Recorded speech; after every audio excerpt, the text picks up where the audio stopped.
ডন 3 এর জন্য ফের একটা নিউ ফেসকে অ্যাপ্রোচ করেছেন Farhan Akhtar.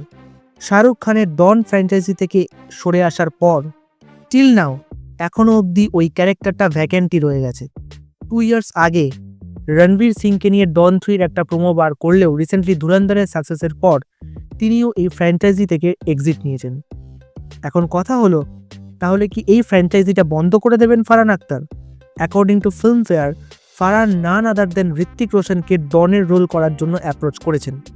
As we all know, Don 2-তে আমরা ঋত্বিকের একটা ক্রুশাল ক্যামিও দেখতে পেয়েছিলাম and it was well appreciated by the fans. যদিও ডিসকাশন এখনও আর্লি স্টেজে আছে, but Farhan Akhtar and team ঋত্বিকের এই ফ্র্যাঞ্চাইজিতে ফেস করার জন্য পসিবিলিটিস খুঁজছেন। The thing is, as Don, Big B আর এসআরকে রিপ্লেসমেন্ট কোনো দিনই পাওয়া যাবে না। But as we think Hrithik should have been approached way before Ranveer Singh.